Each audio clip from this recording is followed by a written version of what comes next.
On va commencer une série de 3, je pense, sur l'épouse, en anglais The Bride, la novia en espagnol. On vous a mis, pour la première image, c'est l'image de James Nesbitt, qui est un prophète qu'on a rencontré il y a quelques temps. Et alors, il a fait une première image, et on va vous donner quelques explications. C'est les explications qu'il a mis sur l'image. Donc, on voit l'épouse qui attache ses bottes de combat, sur lequel est gravé l'emblème, vous avez vu, du lion de Juda. Comme Jessica est passée devant, c'est bon. Vous voyez peut-être le lion de Juda qui est sur les bottes. Hein, et on voit vous remarquez qu'elle est de sa main droite et elle est prête avec la main gauche à attraper l'épée. Voilà. Sur son anneau, hein, vous ne voyez peut-être pas, mais les détails sont petits, il y a marqué le cantique 6.3, vous savez, je suis à mon bien-aimé et mon bien-aimé est à moi. Hein, c'est pour vous dire tous les trucs. Sur l'épée, vous avez il y a gravé Éphésiens 5.27, qu'on va citer aussi tout à l'heure, où il y a marqué « Afin de faire paraître devant lui cette église glorieuse, sans tache ni ride, ni rien de semblable, mais sainte et irrépréhensible. » Il y a aussi que c'est l'épée de la parole, hein, c'est pour ça qu'il y a la parole qui est écrite dessus. Et il a mis dans le commentaire « Elle est une épouse amoureuse et passionnée pour son Dieu et roi, et les deux sont un. Son cœur bat dans le sien, et les deux sont un. » Alors, on voit maintenant le lion, vous voyez, qui est derrière, on voit qu'il n'est pas dans l'image encore, hein, il arrive. Hein, il y a marqué qu'il veille, le lion, le roi, veille constamment sur elle dans sa gloire, et on voit le roi qui brûle, vous voyez, qui brûle, d'un amour jaloux pour elle, car il l'a rachetée par son sang. Et on voit qu'il ne la voit pas. Hein. Vous voyez qu'il veille dans sa gloire, il y a la fumée, la Shekinah qui est là, plus le truc, c'est que des symboles. Hein. Et même si elle ne peut le voir pour l'instant, il est aussi proche d'elle, vous voyez qu'il est très à côté d'elle, aussi proche que son souffle, que son prochain souffle. Chaque fois qu'il respire, il est aussi proche d'elle que ça, quoi. Mais pour l'instant, elle ne le voit pas. Donc, c'est ce qu'on va aujourd'hui parler. Donc, aujourd'hui, on va parler de la fiancée. Et vous allez voir, on pourrait se dire, oh, qu'est-ce qu'on a à dire sur la fiancée? Il n'y a pas grand-chose à dire. Il y a énormément de choses à dire. On va revoir complètement on va appeler ce qu'on avait dit qu'on allait dans la profondeur. Donc, aujourd'hui, on va vraiment essayer d'aller dans la profondeur de ce que la Bible dit. À la limite, on va même reconsidérer entièrement la façon dont on lit la Bible. On va faire une espèce de reset. Donc déjà, alors une façon de voir la Bible, par exemple, c'est de voir que la Bible, c'est une histoire d'amour du début à la fin. Hein. Alors on pourrait même aller à la Genèse 0. Hein. Quand Dieu crée le monde et l'homme, on voit pourquoi il crée l'homme. On va voir tout à l'heure pourquoi il a créé l'homme, en fait. C'est déjà une histoire d'amour. C'est pour ça qu'il dit que tout va disparaître sauf l'amour. Ça, il ne peut pas l'enlever. Ça commence avec, ça se termine avec. Ça commence, vous voyez, dans Genèse 2.8. Hein, on voit l'histoire qui commence par une histoire d'amour. Il dit « Il n'est pas bon que l'homme soit seul, je ferai de lui une aide appropriée pour lui. » Il fait une femme pour l'homme. Première histoire d'amour. Au début, c'est une histoire d'amour, l'homme et la femme. Hein. Et ensuite, on voit beaucoup de fois où là, on parle de l'amour, bien sûr, mais on voit que dans la deuxième partie de la Bible, dans le Nouveau Testament, Nouvelle Alliance, Dieu commence à parler d'une fiancée. Hein, à peu près Actes des Apôtres, on va dire que ça commence à parler d'une fiancée, etc. Une fiancée qui se prépare. Et on voit que dans la fin de la Bible, donc Apocalypse, hein, on va appeler Apocalypse, ça veut dire révélation des choses. Il y a marqué en Apocalypse 22, 17, Révélation 17. Je préfère Révélation quand même. Apocalypse, ça fait toujours un peu... La Bible se termine par le cri de l'épouse qui dit « L'esprit et l'épouse disent « Viens, viens ». Vous avez remarqué que c'est pas que l'épouse qui le dit. Hein. Il y a l'esprit, parce que quand Jésus est parti, il a donné l'esprit. Donc les deux, en fait, l'épouse, c'est-à-dire l'Église, hein, tel qu'on l'entend, l'Église, nous, et l'Esprit Saint qui est revenu sur la terre, les deux disent « Viens, viens, viens ». Ils ont envie vraiment qu'ils reviennent. Et on va voir pourquoi, justement, il dit ça à la fin. Donc déjà, il y a quelque chose qu'il faut vraiment préciser, parce que des fois, c'est flou. Quand on parle de la fiancée, les gens ils pensent que c'est eux. Et la fiancée, ça ne parle pas de nous. Il parle de l'Église. Il attend l'Église, il n'attend pas de nous. Parce que dès le départ, on voit, enfin, dès le départ, quand on accepte Jésus, en fait, on se marie avec lui. On est déjà marié avec lui. D'ailleurs, quand il dit déclarer que le Seigneur, qu'il est notre Seigneur, le mot Seigneur, en fait, ça veut dire mari aussi. Notre mari. Donc, en fait, le mariage, on est déjà marié avec Jésus, hein, et donc, ce qu'il dit au début, justement, c'est pour ça qu'au début, il parle du mariage d'un homme et d'une femme. Hein, vous savez, quand ils vont avoir des relations, il veut dire qu'ils vont se connaître. Et à chaque fois, on dit qu'il faut connaître Jésus. Hein. Il y a marqué aussi, vous vous rappelez, on pourrait citer plein de trucs. Il y a marqué, par exemple, Jésus en moi, l'Esprit de gloire, il est déjà en moi, évidemment en moi. Tout est déjà consommé. Si vous vous rappelez peut-être l'enseignement qu'on a fait sur le pain et le vin, on avait parlé de ça. Où le vin, c'est la connaissance, mais c'est aussi le sang. Le sang de la connaissance, c'est le lieu très saint. C'est comme ça qu'on connaît Jésus. Maintenant, on est son temple, on est dans le lieu très saint et en nous. Et quand il déchire le voile, vous vous rappelez, le voile est déchiré, en fait, il déchire l'hymen. Il y a pour ça qu'il y a du sang qui est répandu. D'un seul coup, on rentre, on produit du fruit parce qu'il y a une semence en nous. Donc, on a déjà consommé notre mariage avec Jésus. On est déjà marié avec lui. Dans l'esprit. Donc, c'est très différent après le thème de la fiancée où il veut que tous ceux qui sont déjà mariés en Jésus et qui se réunissent ensemble forment un corps encore plus glorieux. C'est pour ça qu'il dit on est le corps du Christ. Donc, si vous voulez dire ça, on pourrait dire que nous, comme on est mariés, on est une cellule, quelque part. Mais le corps, c'est une infinité de gens mariés avec Jésus qui vont se marier d'une façon plus collective avec Jésus. Il n'y en a pas un qui est plus que l'autre. Et c'est pour ça que quand on comprend ça, on voit que sans arrêt, la Bible dit qu'il faut avoir l'unité les uns avec les autres, qu'il faut attendre ceux qui sont en arrière, il faut les tirer avec nous.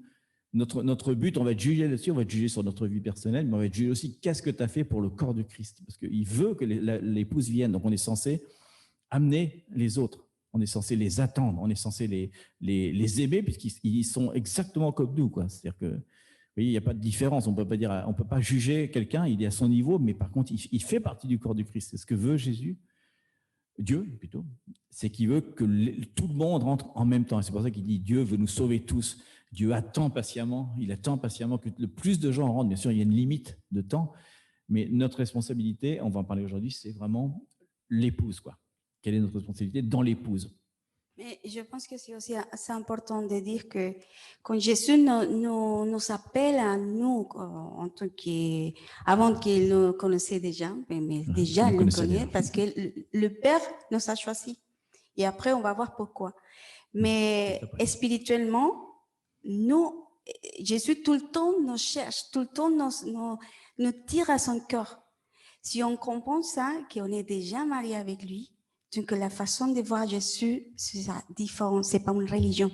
Parce que des fois on dit, je suis chrétien, tu es chrétien, tu n'es pas chrétien. Non, parce que j'ai une relation avec lui. C'est la façon qu'elle doit changer en nous.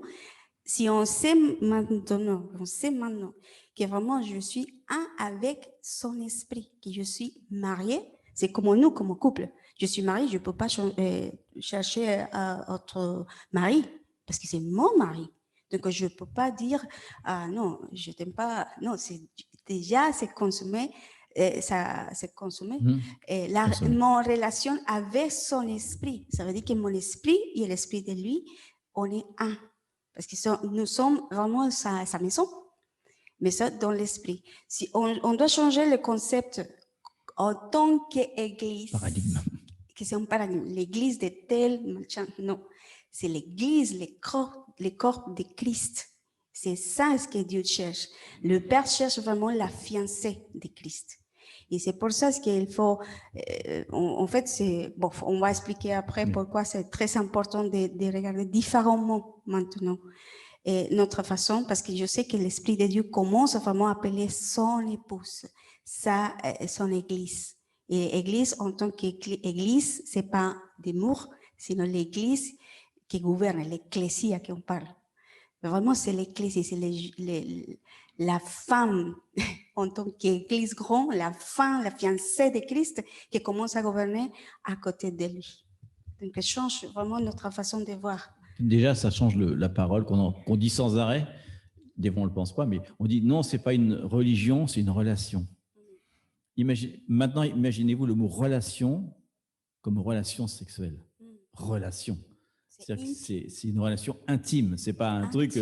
C'est pas une relation. Oui, je connais Jésus. Non, je connais Jésus intimement. Je suis avec lui. Il est à sa semence en moi. C'est pour ça que je porte du fruit. Et c'est mon espérance de gloire. C'est-à-dire que grâce à lui, plus tard, je serai dans la gloire.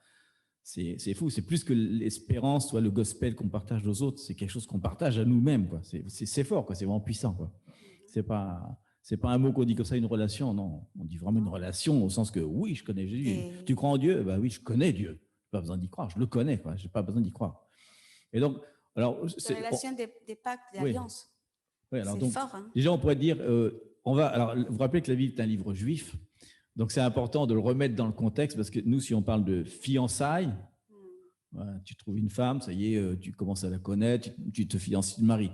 Pas du tout. Hein. C'est pour ça que vous allez voir que ce qu'il dit des fois Jésus, c'est à double sens, et nous, on comprend mal, parce qu'on n'est pas dans le contexte. Et le contexte, justement, du mariage au sens hébraïque, c'est très différent.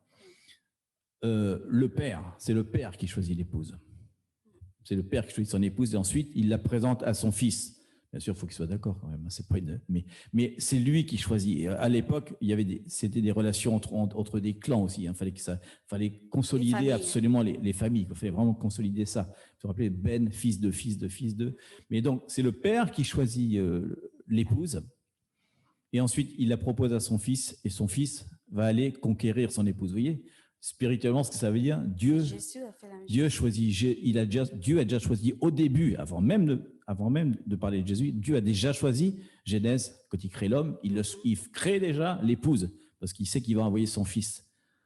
Donc on est un cadeau, en fait, pour Jésus. On est un cadeau pour Jésus, on n'est que ça. Il ne nous crée pas parce qu'il a envie de nous créer, non, il nous a créés pour Jésus. C'est vachement différent de penser, oh, merci Seigneur de m'avoir créé. Non, il t'a créé parce qu'il faut que tu te maries avec Jésus. C'est juste pour ça. Jésus ne peut pas rester seul, il a besoin d'une fiancée. Donc c'est fort, déjà, ça change tout, parce que c'est pour ça qu'il parle des fiançailles. Donc on va voir déjà un mystère, donc un mystère et une gloire, on peut dire, de l'épouse et de la fiancée. Et donc ce qui se passe dans la tradition, déjà quand il commençait à avoir un fils, dès un père avait un fils, il commençait tout de suite à épargner, à mettre de côté de l'argent. Tout de suite, parce qu'il fallait, donc on va voir pourquoi. Donc, il tenait compte des désirs de son fils, mais quand il allait voir, quand le père envoyait le fils vers sa fiancée, il allait avec 3 choses. Donc, on va parler de ces 3 choses-là. La première chose qu'il amenait, c'est pour ça que je disais qu'il commençait à épargner, il amenait un truc qui s'appelle le mohar. Alors, nous, on pourrait dire c'est la dot. Mais la dot, c'est un peu différent. En français, c'est plutôt la femme par rapport à l'homme. Il amenait une somme d'argent, bon, pas forcément d'argent. Enfin, la parole, c'est exactement, c'est mahar qui vient de échanger, en fait. C'est un échange, en fait. Mahar, ça veut dire échange. On pourrait le trouver dans Exode 22, 16. Je vous donne la référence pour regarder. Donc, c'était soit de l'or, il fallait que ça soit quelque chose de très précieux. Donc, à l'époque, c'était l'or, l'argent, les bijoux. Mais ça, à l'époque, c'était aussi important, les animaux. Ça peut être des vêtements très riches ou des services, un service que tu rends à la personne. Non, je sais pas. Pendant une année, tu allais tirer l'eau aux pluies. Ça fait que ça coûte vraiment quelque chose. C'était vraiment quelque chose de très, très coûteux. Donc, c'est pour ça que le père, dès qu'il avait l'enfant, jusqu'à ce qu'il ait, je crois, peut-être 20 ans, il commençait déjà à économiser, parce que si jamais tu présentais une offrande qui n'était pas acceptable, c'était comme une insulte pour le père de la fiancée, quoi. Alors là, c'est différent, parce que si on regarde bien, le père de la fiancée, c'est Dieu, le père de Jésus, c'est Dieu. Donc, c'est le même père. Mais on ne peut pas, comme Moïse disait, je ne peux pas donner quelque chose qui ne me coûte rien, quoi. Il faut que ça coûte quelque chose. Donc, c'est très important. Donc, on voit que Jésus, en fait, a payé un prix, on parlait tout à l'heure, un prix extravagant pour nous. Un prix extravagant en payant la croix. Donc, déjà, on est choisi par le Père pour être son épouse. Et lorsque Jésus est sur la croix, il paye une pénalité pour nos péchés, il paye un mohar, quoi. Il paye quelque chose. C'est pour ça qu'on va citer quelques exemples où il y a marqué dans Proverbe 31:10, il y a marqué « Qui peut trouver une femme vertueuse? Elle a bien plus de valeur que des perles. » Il fait référence à ça. C'est plus précieux encore que des perles ou de l'or ou de l'argent. Et dans 1 Corinthiens 6:20, il y a marqué « Car vous avez été rachetés à un grand prix. Glorifiez donc Dieu dans votre corps et dans votre esprit qui appartiennent à Dieu. » Donc, il nous dit qu'on a été payé avec un grand prix. Il est marqué dans 1 Corinthiens 7:23, on va faire quelques citations quand même. Vous avez été rachetés à un grand prix. Ne devenez pas esclaves des hommes. Et dernier, 1 Pierre 1:18, ça c'est très très intéressant ce passage-là. Il dit, sachant que ce n'est pas par des choses périssables, par de l'argent ou de l'or que vous avez été rachetés. Hein, donc il dit que ça va plus fort que la tradition des hommes. De la même manière, de la sainte manière de vivre que vous avez... Non, pardon. Sachant que ce n'est pas par des choses périssables, par de l'argent ou de l'or que vous avez été rachetés, de la vaine manière de vivre que vous aviez hérité de vos pères. Donc il dit que par rapport à la tradition des hommes, où c'était de l'or, de l'argent, du bijou, Dieu, c'est encore plus grand, c'est encore plus fort. Donc, alors, vous voyez déjà la première chose, on voit que le mohar, c'est un échange, c'est un prix payé pour avoir le droit. Là, c'est carrément le droit même de demander la main de sa fille, quoi. C'est fou. Donc, ça veut dire qu'on est sa perle de grand prix, on est un objet de valeur. Et c'est quelque chose, c'est le premier point sur lequel on voudrait s'arrêter.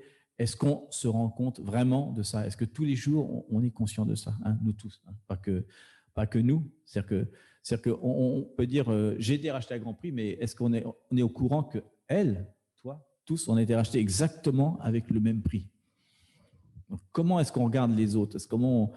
Des fois, on peut avoir une tendance à regarder même son conjoint, ou je ne sais pas, ou son voisin, je parle s'il a été racheté à grand prix, bien sûr, d'une certaine, en pensant qu'on est un peu supérieur. C'est pour ça que sans arrêt, il dit non, vous êtes exactement égal, parce qu'il a payé le même prix pour tout le monde. Il a le même amour, il n'a pas de préférence, pas de truc comme ça. Et c'est pour ça que c'est important de voir la différence aujourd'hui. Comment est-ce que je vois l'autre? Parce que l'autre, c'est partie de la fiancée, c'est partie de l'épouse. Donc, si on voit différemment, on va voir la miséricorde que Jésus tout le temps nous dit, d'aimer à l'autre comme il nous aimait. Et comment on s'aime. Comment il nous aime. Et comment on s'aime. Et voilà. Donc, l'idée, c'est justement de commencer à changer notre façon de voir l'autre, notre façon en tant que corps, en tant que famille, parce que le Seigneur cherche la famille. Et avoir justement ces façons d'amour de Jésus pour son épouse. Parce qu'elle a vraiment hâte de nous voir. C'est comme nous. J'ai hâte de parler avec mon époux, ou j'ai hâte de sortir tous les deux quelque part. C'est la même façon. C'est une relation en la terre que Dieu nous montre. C'est comme si on fait un peu atelier dans la vérité, comme en tant que couple sur la terre, mais aussi avec Jésus et son épouse. Donc, on doit voir l'autre d'une façon différente. Et aussi, de comprendre que vraiment l'Église, c'est pas des liturgies, c'est pas des murs, c'est vraiment, on doit casser ces façons de voir l'épouse de Christ. On doit regarder comment Jésus voit et comment le Père voit l'Église, la fiancée, en fait. Et en fait, c'est ce qu'il disait tout à l'heure, et c'est intéressant parce qu'on a tendance à faire l'exagération, des fois peut-être, de vouloir aimer les autres. Mais il nous dit que vous ne pouvez pas aimer les autres comme ça si vous-même, vous n'êtes pas au courant que vous êtes une perle de grand prix. Si déjà tu n'es pas au courant que ça serait un truc comment dire, émotionnel, de dire « Ah, j'aime mon frère », etc. Et après, tu dis « Non, moi, je ne vaux rien. Non, lui, il est super. » Non, il dit qu'à l'intérieur, tu dois déjà reconnaître ta propre valeur. Et quand tu as reconnu ça, d'un seul coup, tes yeux s'ouvrent et tu dis « Waouh, je suis tellement aimé par le Père et je sais que l'autre est aussi aimé, donc je peux comprendre ce que l'autre ressent. Si vraiment lui, il ressent ça, je dis « Ouais, donc il ressent la même chose que moi, il sent vraiment cet amour. » Donc forcément, c'est plus que frères et sœurs dans le naturel, parce que ces frères et sœurs dans le spirituel, c'est encore plus profond. On est la même sang, en fait. Oui, le même sang. On est le même sang, parce qu'en effet, le sang de Christ coule en nous. En tous. Donc, d'un seul coup, il y a une vraie transformation. C'est vraiment quelque chose de puissant. C'est pas... Donc, ça ne peut pas être une espèce de... On s'aime et puis par moment, on dit des choses négatives. Oh non, je ne suis pas comme ça, je ne suis pas capable de faire ça. Ça veut dire non, hein, tu ne t'aimes pas vraiment, parce que si tu t'aimes vraiment, jamais ça va sortir de ta bouche. Si tu aimes vraiment ton partenaire, jamais tu vas lui dire des choses comme « Ah, je vais te quitter », puis après « Oh, pardon, je n'aurais pas dû dire ça ». À partir du moment où ça sort de ta bouche, c'est qu'il n'y a pas vraiment cet amour. Donc là, c'est exactement pareil. Cet amour avec le Christ, il est en permanence, quoi. Jamais tu peux lui reprocher quoi que ce soit, même quand ça ne va pas dans ta vie. Tu sais que son amour est là parce que tu es aimé, ça ne te bouge pas, quoi. C'est un rapport avec l'identité, finalement, aussi. Oui, exactement. C'est un rapport aussi avec l'identité. C'est pour ça que tout ça, c'est relié fils, frère, épouse. C'est en fait... La famille, tout se relie. Hein. Mais en fait, même quand Dieu parle, si on va plus loin à Marie, parle justement que soit comme Christ avec l'Église. C'est pour ça qu'il dit que l'homme doit aimer sa femme comme Christ, même l'épouse. La même chose. Et vice-versa. Il faut aimer l'épouse de Christ comme on aime sa femme. C'est un espèce d'inter-échange. Donc, deuxième chose, Deuxième chose Les contrats de le mariage. contrat, il y a un contrat de mariage. Donc, il donne les présents. Donc, déjà, il faut qu'il y ait des présents. Donc, même le père accepte. Et après, il y a un contrat qui va Ça, être dans la tradition. Hein? la tradition. Continue Hein. dans la On va voir tradition. à chaque fois le rapport entre la tradition et ce qui se passe. Donc, la spiritualité. loi religieuse, donc la loi religieuse, c'est la Torah, qui est aussi c'est la loi religieuse, mais il y a aussi une loi légale, ça, dans Deutéronome et Exode.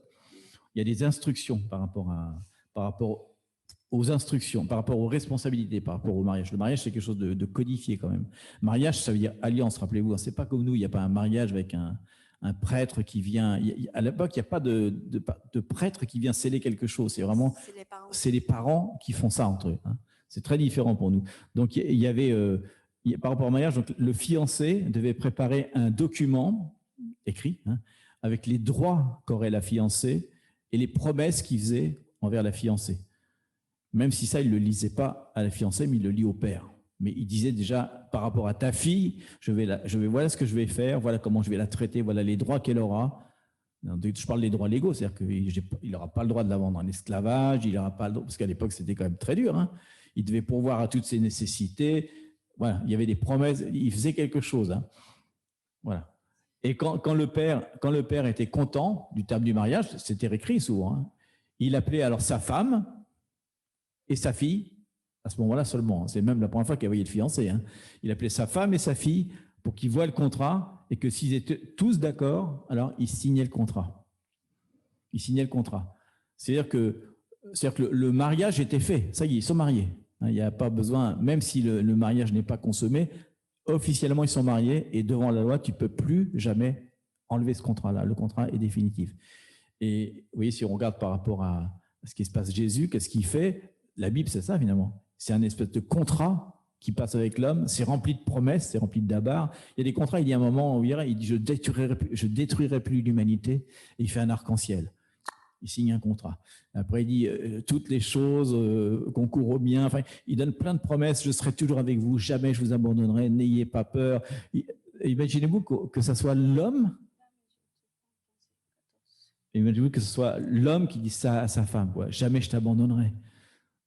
Tu regardes ça de façon intime et comment tu le reportes au général par rapport à l'Église, où il dit jamais j'abandonnerai mon Église. Il a plein de promesses pour son Église. Il va lui donner le gouvernement, il va régner avec elle. Donc, tout ce qui est écrit en fait dans le contrat qui est la Bible, c'est pour nous. Ces promesses sont pour nous. Et en plus, l'acte des signes que Jésus a signé dans les contrats. Ouais, il a effacé l'acte de contrat, hein, rédigé contre nous, qui nous condamnait par ses prescriptions. Il l'a annulé en le clouant à la croix. Donc, il a signé les contrats. Rappelez-vous qu'au début, quand il y a la chute, il y a un autre contrat qui a été écrit, puisque d'un seul coup, l'homme a dit, je donne la permission à Satan de régner sur la terre. Donc, il a pris possession de la terre, mais quand Jésus revient, c'est annulé. Même si on est dans le processus d'établissement de cette situation-là, vous vous rappelez qu'on a vu tout à l'heure dans l'image que Dieu est un Dieu de guerre, donc l'épouse est aussi une épouse de guerre. C'est pour ça qu'il y a marqué « The Wearing Bride ». Donc, ça change un peu la lecture de la Bible, quand on pense que ces promesses et ce contrat qu'il a fixé ne peut plus jamais être enlevé. C'est parce que finalement, ce contrat, c'est une lettre d'amour. Il dit à sa fiancée, voilà ce que je vais faire pour toi, etc. Vous voyez qu'il dit, je vais faire plus tard. Donc oui, pardon, c'était moi. Il y avait aussi, on voit qu'il y a deux testaments, justement. Il y a l'Ancien Testament, le Nouveau Testament. On va rappeler que ce n'est pas testament, c'est alliance directement, au sens de bague. Hein. Donc il y a une ancienne bague, une nouvelle bague. Et on voit que dans l'ancienne bague, il n'y a que le Père. Il y a Yahweh, Jéhovah. Mais qui parle de Jésus déjà. Mais Jésus n'est pas encore né, si vous voulez, si on peut dire. Hein. Il n'est pas encore apparu sur la scène. Mais déjà, c'est ce qu'on disait tout à l'heure, il est quand même déjà là et le Père commence déjà à économiser pour son Fils dans l'Ancien Testament. Il commence déjà à préparer des choses et c'est pour ça qu'il donne plein de petits moments où on voit Jésus qui est quand même là. Il dit attention, Jésus va venir, etc. Parce qu'il sait déjà qu'il est là. Et la nouvelle alliance, justement, Jésus vient sur la scène, c'est l'époux qui vient. Et donc le Père l'a envoyé, il le dit, le Père m'a envoyé et il vient chercher l'Église pendant tout le temps où il est sur la terre et même l'enseigner dans l'Acte des Apôtres. Donc on voit qu'il commence déjà à écrire un contrat et on a vu tout à l'heure que quand il va aller sur la croix, il va signer le contrat à ce moment-là. Et c'est pour ça qu'il dit aussi quelque chose, il dit à un moment, Jésus, il dit, je ne suis pas venu dissoudre ou abolir la loi. Et la loi, il veut dire le contrat à ce moment-là. Je ne suis pas venu le dissoudre, l'abolir, je suis venu l'accomplir. C'est-à-dire que le contrat qui avait été rédigé par mon père, moi, je viens vous le montrer, je viens le signer, quoi. Je l'accomplis maintenant. Donc maintenant, je suis marié avec vous et je m'en vais. Mais c'est vraiment beau de voir de cette façon comment le Père a donné, si on voit spirituellement, a donné tout. Les choses qu'il vraiment aime beaucoup, que c'est son Fils, pour nous. Si on voit, là, ça m'a... Elle va pleurer. Elle n'a pas le mouchoir. Je ne sais pas si vous comprenez l'amour.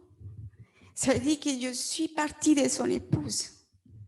Il lui a donné tout parce qu'il nous cherche pour l'aimer. Pour qu'on soit vraiment prête pour lui. C'est la façon de voir. Et tout le temps, c'est ce qui m'énerve des fois. On les croit l'ennemi tout le temps. On les croit tout le temps, les méchancetés qu'il nous parle en tant qu'épouse, comme fils de Dieu. Parce qu'on ne comprend pas de cette façon. Si on regarde vraiment l'histoire, comment déjà Jésus, quand il était en fait, comme on dit, Domi, si on voit vraiment la parole d'une façon comme il est vraiment, comme la culture, comment c'est créé toutes les choses, change notre mentalité. Change la façon de voir Jésus, change la façon de voir à mon frère, ma soeur, parce que nous sommes vraiment la famille de Dieu. Et là, quand je pense à ça et quand on a étudié ça, pardon. C'est hier soir, on a pleuré toute la nuit. Mais on a partagé depuis longtemps, mais ce que je dis, que quand tu regardes la façon comment l'Esprit de Dieu aujourd'hui cherche passionnément à son épouse. Et vraiment, elle essaye de faire plein de choses. Bien sûr, notre Dieu est beau, il est tellement passionnant pour nous, passionné pour nous, aussi, mais nous non. Non, vraiment. On est, je ne sais pas, on doit voir, je ne suis pas de où, on va partager ce thème-là parce que c'est très important de savoir que Dieu a choisi aussi une partie des membres de l'épouse, parce que ça, c'est autre chose. Mais si on comprend l'amour de Dieu, si on comprend maintenant que ce n'est pas notre réalité, ce n'est pas ce qu'on vit tous les jours, ce n'est pas ça notre réalité. Notre réalité, c'est de nous approcher à son cœur parce que le corps de Jésus tout le temps nous parle, nous tire à dire je t'aime, peu importe comme tu es, je suis avec toi, je t'échange, regarde-moi, bien à moi. Mais l'ennemi tout le temps nous montre l'image incorrecte de l'autre. Pourquoi? Parce qu'on est égoïste. Parce que tout le temps, on parle de ça, c'est moi, je me sens bien, moi, mais si non, mais Jésus, notre Père a donné à Jésus. Il a payé pour nous. Il a payé. Simplement, il nous a choisis, il nous a créés pour ces parties de sa infinie future qu'on même pas, on ne connaît pas, on touche un petit peu. Les choses qui vont venir, le Seigneur, sa présence, et on peut voir quelque chose de prophétique d'avance et tout, mais vraiment, on ne sait rien. Mais si on s'approche chaque fois à son corps, à écouter, à voir les gens différents, à casser notre propre structure, parce que c'est nous-mêmes le frein, c'est nous-mêmes, on met, je ne sais pas comment, une mur devant des dieux, devant l'Esprit de Dieu qui nous aide justement à trouver à Jésus à son cœur. Je me dis, bon Seigneur, finalement, je perds quoi? On a déjà gagné tout. En fait, si on meurt maintenant, on sait, on va tous ensemble. Mais c'est comment on dit, comme l'épouse, on a vu l'image, des guerrières.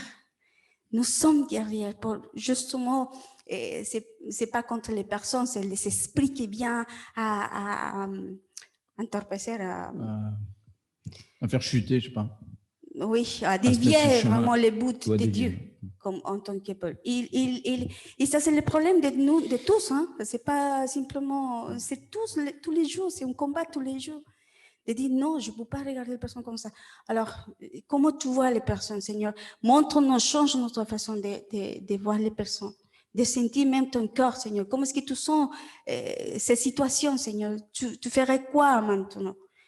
C'est ça, c'est de changer notre mentalité. Ce n'est pas vraiment d'un combat contre l'autre, sinon vraiment contre les esprits qui s'élèvent contre la vérité de Dieu. Et il faut se rappeler aussi quelque chose d'important aussi, c'est qu'on est rentré, si on regarde au niveau dispensation, maintenant que Jésus est reparti au ciel, on est rentré dans le temps de la fin. Donc dans les temps de la fin, c'est le temps où, vous vous rappelez, il dit à Jean, monte ici, je te montrerai des choses encore plus grandes, mais on voit que ce qui se passe après, puisqu'on rentre dedans, qu'est-ce qui va se passer? Il va juger les 7 églises. Il va commencer tout de suite on est dans ce moment de jugement un petit peu de l'Église, on voit, il suffit de regarder ce qui se passe. Et à chaque fois qu'il les juge, il dit, c'est super ce que tu as fait, etc. Mais à chaque fois, il dit, mais ton amour, où est ton amour? À chaque fois, il leur dit, mais ton amour, il est où? C'est comme si ce qu'il dit à l'Apocalypse, maintenant, enfin, dans l'Apocalypse, il le dit pour maintenant, quoi. C'est maintenant, il est en train de juger son Église et il dit, c'est super tes œuvres, c'est super, je sais que tu fais ça, mais où est ton amour? Retourne à ton premier amour. Ça, c'est cool parce que forcément, la fiancée, ça fait longtemps qu'elle est partie. Le fiancé, par exemple, ça fait 2000 ans qu'il est parti, donc ça se refroidit. Parce que à l'époque, c'est 1 an ou 2 ans qu'ils attendaient pour se marier après. Mais là, c'est 2000 ans. Donc, il y a des gens, ça commence à fatiguer. Il dit que l'amour va se refroidir. C'est pour ça que l'amour, c'est important de savoir que là, maintenant, il va revenir. Il ne vient pas pour trouver une épouse qui est froide. Si l'épouse est froide, elle devrait être chauffée, au contraire, parce que ça fait 2000 ans qu'elle l'attend, t'imagines. On a envie que ça se consomme quand même, c'est long. C'est long. Donc, c'est ça. Moi, je disais qu'il faudrait vraiment inviter l'Esprit Saint à ouvrir nos yeux sur cette alliance, à vraiment voir que toutes les promesses sont pour nous et nous. C'est ça qui est grand, c'est pas que pour nous, c'est pour nous tous. On va rentrer tous en même temps. Et que chaque bénédiction est à nous. Chaque bonté est à nous. Que vraiment, on se l'approprie à nous. Quand je dis à nous. C'est marrant parce que le mot « nous », d'un seul coup, c'est autre chose, quoi. On a vu tout à l'heure Éphésiens 5, 27, vous vous rappelez ce qu'on a dit tout à l'heure, qui veut une épouse sans tache, sans ride, etc., sainte et irrépréhensible. Il dit aussi dans Éphésiens, un peu avant, dans Éphésiens 1, 17 à 18, il nous dit ça justement, par rapport à ce que je viens de dire, d'ouvrir notre entendement là-dessus. Il dit que le Dieu de notre Seigneur Jésus-Christ, il dit donc que le Père du fiancé, si on voit ça comme ça, le Père de gloire nous donne un esprit de sagesse et de révélation. Il dit un esprit de sagesse et de révélation dans sa connaissance. Et il dit le mot gynosko, c'est les relations intimes. De là vient gynécologue, gynosko, quoi. Dans sa connaissance et qu'il illumine les yeux de notre cœur. C'est fou, les yeux de notre cœur, de notre amour, notre entendement. Pour que nous sachions quelle est l'espérance qui s'attache à son appel, quelle est la richesse de sa gloire et l'héritage qu'il nous réserve. C'est fou, il dit ça, vraiment qu'il dit ça, qu'on soit illuminé dans notre amour et qu'on puisse le connaître vraiment intimement. Mais il dit qu'il faut aussi la révélation. Et la révélation, c'est impossible de l'avoir si on n'est pas dans l'intimité de la personne. Donc, c'est très important, ça. C'est comme ça que l'épouse peut se préparer. Troisième chose qu'il amène. On attend, non? On continue. Non, on continue. Il amène une troisième chose après avoir écrit, après choisi le contrat, après. Non, pas tout de suite. Non, c'est prépare. D'accord, oui. Dans 5-6 minutes peut-être. D'accord. Il a amené du vin. Une outre de vin. Mais pas un petit peu de vin, quand même, une outre de vin. Rappelez-vous Cana, dans lequel il y a du vin. Le meilleur vin, c'est pour la fin. Et donc, quand la fiancée avait accepté, l'époux, quand le contrat a été signé, donc le père, Dieu, le fiancé et la fiancée, les trois, Jésus, son épouse et le Dieu, buvaient ce qu'on appelle la coupe d'acceptation. Ouais, ça c'est beau. Acceptation, il l'accepte, quoi. C'est accepté. Donc là, c'est vrai. Et quand ils buvaient ça ensemble, les trois qui trinquaient, le fiancé et la fiancée, ils jouaient du chauffard, parce que vous rappelez que le chauffard, les 7 fois notamment, ça scelle le truc, définitivement. Voilà. Je connais une chose. Parce que là, c'est le physique. Ah oui, tu vas continuer. Parce que non, vas-y. Alors, donc, on va voir quelque chose dans Matthieu 26, 27 à 29, parce que là, on va voir dans le spirituel maintenant, quand vous avez la première fois qu'il va faire la coupe, il va prendre le vin avec ses disciples, la coupe d'alliance, juste avant de monter à la croix. Donc, c'est-à-dire quand il va monter à la croix, c'est-à-dire qu'il va signer définitivement le contrat et qu'il va partir. Jésus, c'est ça. Il leur dit, il prie ensuite une coupe. Il dit bien une coupe. C'est pas un verre, c'est une coupe d'alliance. Et après avoir rendu grâce, il remercie le Seigneur alors qu'il sait qu'il va mourir après à la croix. Il donne à ses disciples réunis et disant, buvez-en tous, car ceci est mon sang, le sang de l'alliance qui est répandu pour plusieurs. Il aurait pu leur dire, ça a dû être difficile pour eux, parce qu'il aurait pu dire, voici le sang de l'alliance répandu pour vous, mes disciples. Il dit non, ce sang que je répands, je le répands pour la fiancée, pour tous. Il dit pas que pour vous qui êtes présents là. Ce que je fais là, maintenant, c'est pour tous. C'est pour ça qu'il nous dit de célébrer l'alliance pour rappeler à tous ce que ça veut dire la Sainte Seine. Il dit, répondez pour la rémission des péchés, je vous le dis, je ne boirai plus désormais de ce fruit de la vigne jusqu'au jour où j'en boirai de nouveau avec vous dans le royaume de mon Père. C'est-à-dire que, parce qu'il y a, quand c'est signé, je vais aller à la fin. Quand à nouveau le mariage va être consommé, c'est-à-dire que la fiancée va consommer le mariage de son mari, il va lui lever le voile, puisqu'il ne voit pas son visage avant. Donc il va y avoir la révélation, parce que révélation, apocalypse, ça veut dire apocalypsis, lever un voile, et ils boivent ensemble une autre coupe, mais c'est un vin nouveau qui va reboire. Pour la dernière fois, il y a un vin qui va être bu avec la fiancée le jour de la consommation. Et rappelez-vous, dans les noces de Cana, il dit toujours que le meilleur vin doit être servi à la fin. Donc, oui, le moins bon au début et le meilleur à la fin. Mais ouais, vous voyez, la symbolique, à nouveau, qu'ils partagent déjà une alliance avec eux pour leur dire, voilà ce que je vais faire, c'est maintenant, non seulement j'ai signé le contrat tout le temps que j'étais avec vous, maintenant, je fais plus que le contrat. Il va être carrément officialisé, quoi. Il est plus qu'officialisé. Oui. Et donc, intéressant, on va terminer après. Donc, après que la trompette est sonnée, rappelez-vous aussi que quand Jésus va revenir, c'est au son de la trompette. Il y a à nouveau le chauffard. Dans les deux cas, il y a un chauffard au départ, un chauffard à la fin. L'époux a donné donc les cadeaux à son épouse avant son départ, pour ne pas qu'elle l'oublie. C'est un peu comme nous qu'on a reçu le cadeau de Jésus, mais il s'en va. Et il y a une phrase traditionnelle que disait donc le fiancé à sa fiancée. On pourrait le dire en hébreu, c'est joli d'ailleurs. Il déclarait toujours la même phrase, c'est traditionnel. Il dit, je vais te préparer une place, je reviendrai et je te recevrai à moi-même afin que là où je suis, tu sois aussi. Ça vous dit quelque chose, cette phrase-là? C'est dans Jean 4,3, il dit, lorsque j'en serai allé, que je vous aurai préparé une place, je reviendrai et je vous prendrai avec moi, afin que là où je suis, vous y soyez aussi. Vous voyez, quand on lit cette phrase-là, on dit, c'est une jolie phrase, mais pour les apôtres qui reçoivent ça, qui sont hébreux, il dit, bon, quand il dit une phrase de mariage, c'est une phrase de mariage, ça, c'est une phrase qu'on dit traditionnellement, c'est le truc qu'on lit traditionnellement à son épouse. Parce que l'homme, en fait, partait pendant 1 an ou 2 environ. Je vais peut-être marquer là. Ah oui, pardon. Oui, l'homme partait pendant 1 an ou 2, donc la femme a le temps de se préparer. C'est un peu comme Esther qui se préparait, qui se baignait. Il y a tout un temps de préparation pour le mariage. Regardez ce qui se passe pour nous maintenant que l'époux est parti. Donc à la croix, en fait, quand il annule les décrets, il fait un nouveau décret. Son sang est répandu. La coupe est vraiment. Donc vous voyez qu'on retrouve le sang, le mohar, le don, et on retrouve le contrat, etc. Et donc pendant 1 an ou 2, il partait retourner chez son père en attendant pour préparer justement une place super. Il fait préparer quelque chose de grande maison. Et il avait le droit de parler avec son épouse, mais uniquement avec un truc qu'on appelait le messager. C'est-à-dire qu'il envoyait quelqu'un, c'est une personne, on appelle ça le chaperon aussi, on pourrait dire en français, un chaperon ou un messager, et il parlait avec son épouse à travers de cette personne-là. Il n'avait absolument pas le droit de la voir, etc. La femme était à plus voilée, il n'avait pas de voir de son visage, parce qu'elle se préparait, elle faisait tout un truc. Un peu comme l'Esprit Saint, quoi. L'Esprit Saint, c'est le messager de Dieu sans arrêt, il parle avec nous. Il est là-haut, mais il communique avec nous.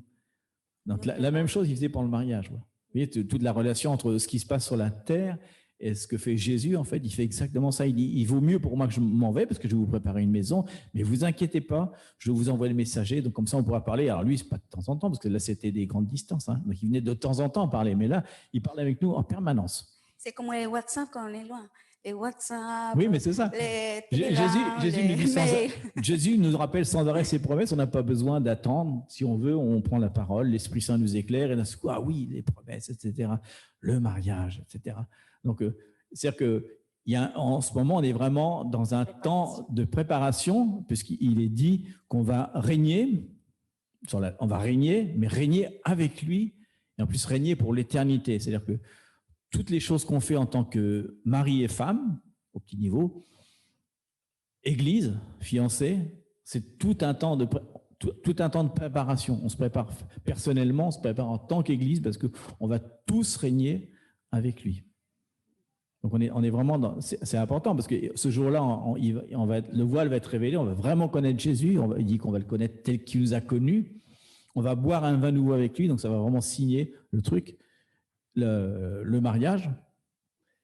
Et ce qu'on disait, qu'est-ce qu'on disait? Non, mais c'est important. Par rapport au corps, oui. Justement, sur le vin, ce que je trouvais vraiment important, c'est ce que justement, quand on prend la Sainte Seine, c'est ça. Ça veut dire que le Père, est d'accord avec de choisir le vin, mais nous, quand on fait la Sainte Seine, on est d'accord avec ce vin qu'on prend avec lui. Donc, on est d'accord de prendre ce vin. Et en plus, c'est ce qui est intéressant, quand il part, vraiment, nous, on doit commencer vraiment à nous préparer, parce que là, c'est la vérité. En fait, c'est vrai qu'il va venir. S'il revient demain, t'imagines, et que t'es pas prêt? Mais on sait quel moment vient. Que c'est... Et justement, on a parlé à ça. On s'est dit, oui, on sait qu'il vient le jour des tabernacles, mais il dit, je ne savais pas pour quel jour. Bien sûr, parce que comme tout tombe selon la lune, ça veut dire que la fête, on sait exactement le moment, mais pas le jour. Donc déjà, il y a une expectative qu'on sait qu'il va venir, on s'est mettre prêt, on se prépare et tout. Mais aussi avec le corps, on parle du corps de Christ. Ça veut dire que tous ensemble, on est parti d'un membre. On sait que la tête, c'est Jésus, mais chacun de nous, c'est parti du corps, du membre de son corps. Les membres, par exemple. Et est-ce que, je pense que l'Église aujourd'hui, elle est un peu dysfonctionnelle à cause de que le petit, je sais pas, doigt, c'est pas dans les membres corrects. C'est pour ça que l'Esprit de Dieu, maintenant, elle vraiment parle à chacun que c'est établi justement, c'est les parties des membres qui pertient parce qu'on est dans le corps de Christ. Où est ton appel, quoi? Si tu es dans l'appel de la main, tu peux pas être dans l'appel du pied, quoi. C'est vraiment un truc différent. Peut-être tu es le nombril. Oui.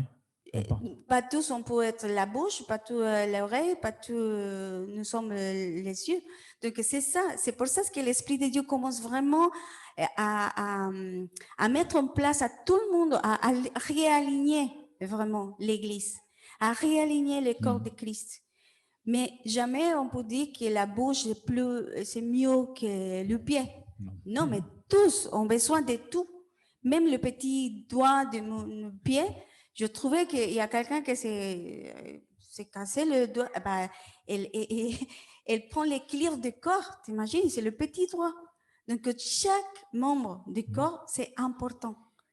Et nous, je parle, nous comme pasteurs, vraiment, on s'est dit, on a demandé pardon à Dieu parce que c'est nous, à cause de nous. Parce que, à changer vraiment la vision, qu'est-ce que ça veut dire, l'épouse de Christ, l'Église, et on a changé pour la famille que nous sommes tous, pour justement être une chose administrative. L'Église, à la fin, c'est l'administration en partie de l'État, bon, c'est toute l'histoire derrière, mais nous, on suit ça. On doit justement sortir ces façons de faire, parce que c'est pas correct avec la parole. Et nous, des fois, en tant que pasteur, on aimerait avoir plusieurs gens, peu importe que de les dîmes, que dans l'argent, mais on voit pas la façon comme notre Père le fait. Et on parle, nous, comme représentants de tous les pasteurs. Si on comprend qu'on doit vraiment guider à chacun selon son appel, parce que c'est pas pour nous, sinon vraiment pour notre Père, sera totalement différent. Et c'est pour ça que l'Église de Christ aujourd'hui vraiment est très dysfonctionnelle.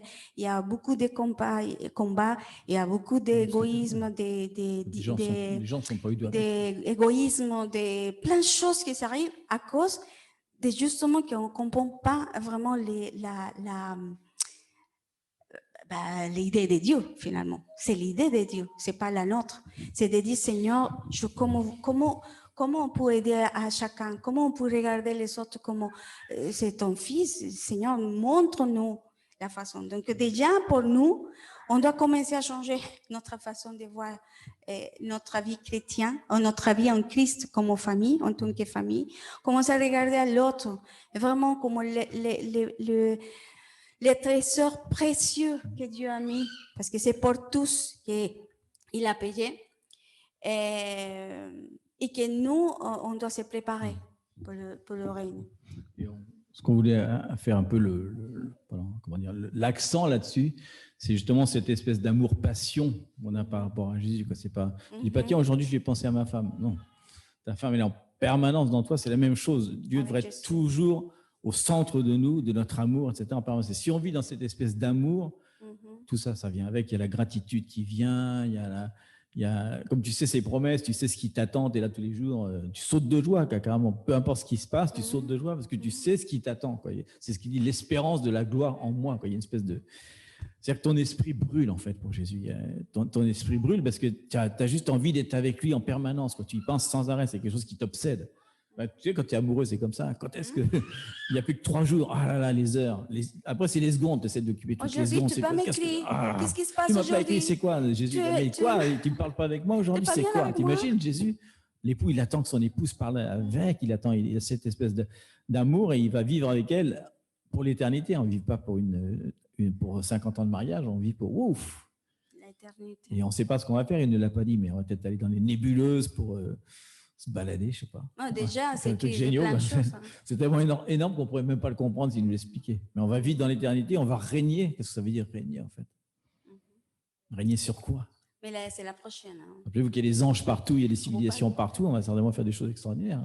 Mais oui, on continue ces prochains enseignements, tu as raison. Donc, mais on va déjà, faire la Sainte-Seine. La première chose que le Seigneur nous appelle aujourd'hui, c'est d'être amoureux de lui. De voir les gens différents, parce que c'est une partie de notre famille, d'accepter son amour et chercher vraiment d'une façon fou avec lui, parce qu'il est fou, il est mort pour nous. Il est fou d'amour vraiment pour nous. Son amour fou de Dieu. Parce qu'il nous cherche toujours, il ne nous regarde pas de la façon qu'on est, parce que c'est sa grâce qui nous couvre, c'est sa grâce qui nous soutient tous les jours. Et aussi la unité dans le sens de son cœur avec lui et nous aussi, en tant que famille. Donc aujourd'hui.